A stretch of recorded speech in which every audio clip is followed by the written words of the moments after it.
Au micro de Séquence Bois, dans le cadre du salon Materials and Light qui se tient au 104 le 12 septembre. Je reçois donc Jean-Philippe Leboeuf de l'agence Calque. Bonjour. Bonjour. On vient de présenter le projet du B34. Est-ce que vous pouvez nous en dire quelques mots ? Alors bien sûr, un architecte aime toujours parler de ses projets.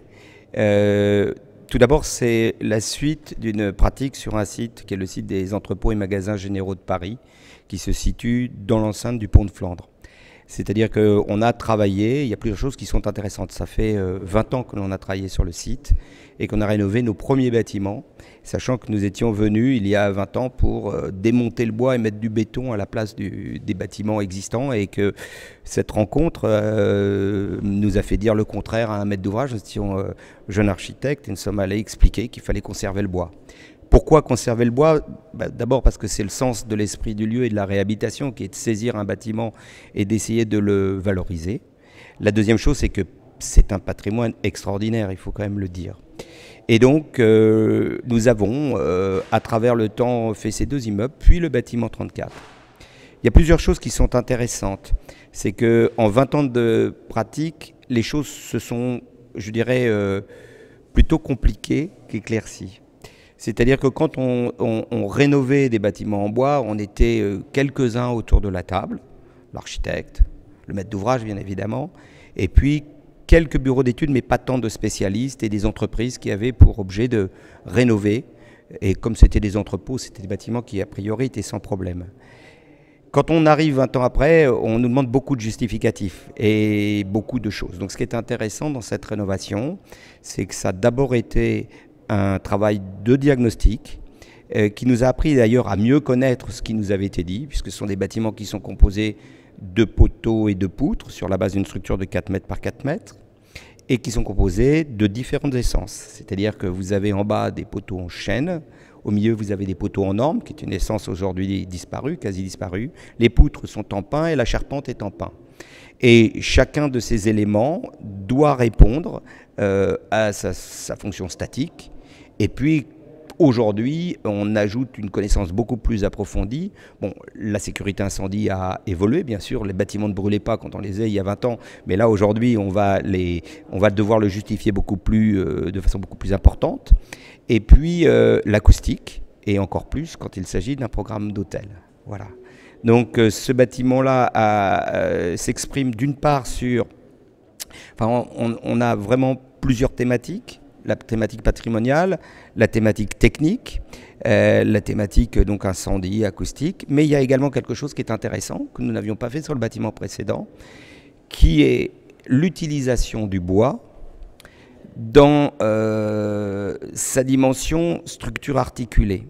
Je veux dire par là qu'un bâtiment en béton, on a tous essayé de travailler sur des bâtiments, on réalignait des planchers, on bougeait des planchers. Là, on avait une problématique qui était de descendre un plancher, qui était le premier étage, et de le mettre au niveau de la rue pour créer un rez-de-chaussée haut, puisqu'en fait, il s'agissait de relier l'hôtel à la rue, côté La Villette, et en même temps de le faire descendre vers le site avec un élément de passerelle. Donc, la structure articulée, c'est assez simple en fait. On a travaillé sur l'installation d'une structure nouvelle, cette fois-ci en acier, avec un chevalement. Donc, il faut imaginer qu'on a porté le 2, le 3, le 4 et la toiture en l'air, on l'a chevalé, et on a bougé les planchers de place. Et tout ça sans trop de fissures, puisqu'il n'y a pas de mur au-dessus. Et donc, il y a quand même quelque chose d'assez intéressant qui est aussi d'utiliser le bois, parce que c'est un matériau articulé, un matériau léger, qui permet de faire ce genre de choses. Donc, on a vraiment poussé les attributs du projet, les particularités du projet pour répondre à ce programme qui mixait un entrée de site, un hôtel, des restaurants, voilà. Est-ce que vous pouvez nous en dire un peu plus sur le diagnostic bois ? Comment vous avez procédé ? Est-ce que c'était nouveau pour vous au sein de l'agence ? Alors, ouais, tout à fait. C'était nouveau pour beaucoup de gens. Puisque pour être tout à fait clair, on avait quand même un bureau d'études structure, nous avions quand même un bureau d'études bois, en l'occurrence Sylva Conseil, et on avait identifié toutes les problématiques liées aux articulations, aux descentes de charge, à la statique, mais nous n'avions pas de connaissance du bois. Alors, il y a 20 ans, les anciens ouvriers des EMGP qui étaient encore présents nous avaient raconté le bois, les machines à vapeur qui tournaient à l'intérieur et qui montaient les sacs. Donc on était assez serein, mais on est tombé devant maintenant aujourd'hui des contrôleurs techniques, des assureurs, des gens qui vous disent bah ouais mais qu'est-ce qui me dit que c'est vrai? Et donc qu'est-ce qui vous dit que c'est vrai? En fait on n'en sait rien. Donc en fait la partie diagnostic, il a fallu rechercher des gens capables de diagnostiquer. D'où l'intervention de l'IFTIM qu'on a trouvée. Et en fait, on les a fait venir au départ pour nous aider à rénover la charpente et pour faire un prototype de rénovation suivant notre concept. Et le patron de l'IFTIM, avec qui nous faisions le tour, me dit « Mais moi, j'ai fait mon doctorat sur le bois et sur la structure du bois et notamment tout un travail de recherche sur l'identification des bois par un diagnostic, l'identification physique des bois. » Et donc, c'est très intéressant puisqu'il y avait deux types d'identification qui nous étaient demandés par le contrôleur technique. La première, c'était de justifier des essences.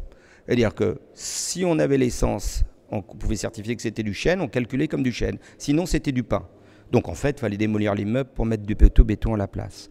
Et donc, cette première chose vise à mesurer la densité du bois par des systèmes que moi, très béotien, j'appellerais de la résonance ou des choses de cette nature-là, qui permettent de faire chanter le bois et de déterminer sa densité.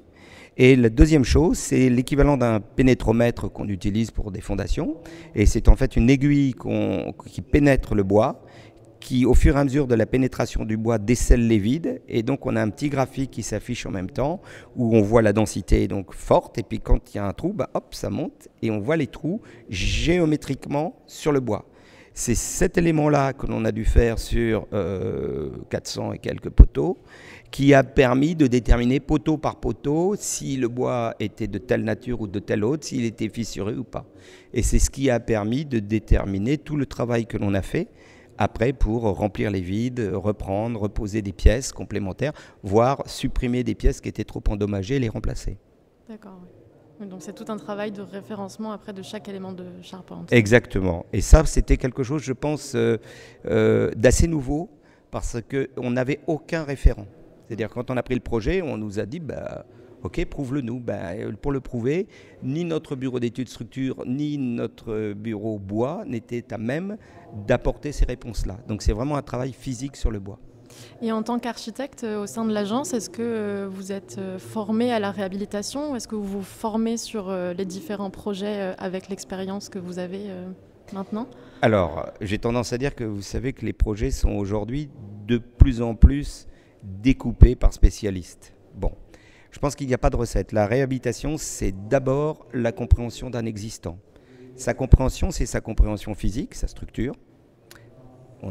Quand nous avons travaillé sur Morland, il y avait une compréhension qui était la compréhension de ce qu'il était, c'est-à-dire un programme de bureau des années 50 avec une grande signature comme la Prade. Là, ici, cet immeuble bois, c'était la compréhension de son programme initial. Et puis, une fois qu'on a attrapé la compréhension du bois, de ses structures, quand on a attrapé ces éléments-là, il y a un esprit du lieu qui ressort et qui va vous amener à orienter votre travail architectural, mais également le travail technique. En fait, la réhabilitation, c'est extrêmement technique. Introduire une cage d'escalier, parce qu'on a une nécessité de faire fuir des gens en cas de feu, c'est bien. La mettre n'importe où n'est pas pardonnable puisque ça détériore le bâti existant et dans certains cas, ça démolit des choses qui sont patrimonialement intéressantes ou des témoignages de ce qu'était l'immeuble dedans. Donc en fait, c'est un mélange et bien sûr, l'expérience compte. Je pense que c'est avant tout la sensibilité. La sensibilité d'un architecte en réhabilitation est essentielle. Comprendre la notion de patrimoine, de transmission, de continuer à transférer l'immeuble après sa réhabilitation, une réhabilitation réussie, c'est une réhabilitation qu'on ne voit pas. Le projet est évident pour tout le monde. Et on rentre et on se dit, c'est évident. Oui, mais ce n'était pas comme ça avant. Mais par contre, je comprends bien ce que c'était avant. J'ai bien compris. Et voilà. Donc je pense que c'est quelque chose qui allie la sensibilité à l'expérience, bien évidemment, et beaucoup de techniques également pour pouvoir réussir. Et est-ce que vous avez d'autres projets de ce type-là au sein de l'agence aujourd'hui ou pour le futur? Alors, chaque projet est un prototype et malheureusement, nous n'avons pas de deuxième immeuble B34 à faire de ce type-là. Mais oui, bien sûr, nous avons beaucoup d'autres projets. Et aujourd'hui, j'ai tendance à dire que depuis maintenant pratiquement 10 ans, nous avons beaucoup travaillé sur la construction bois. Aujourd'hui, elle s'inscrit en réhabilitation, notamment dans des projets où on va trouver des extensions, et dans certains cas des extensions ou des modifications qui introduisent le bois sans pour autant le voir. Ça, le bâtiment 34, on le voit, il est très beau. Mais ce n'est pas toujours le cas pour des raisons liées au feu, liées à la construction. Donc oui, nous avons un certain nombre de projets de tout type à l'agence, y compris des projets historiques qui sont intéressants. Très bien, merci beaucoup. Merci beaucoup.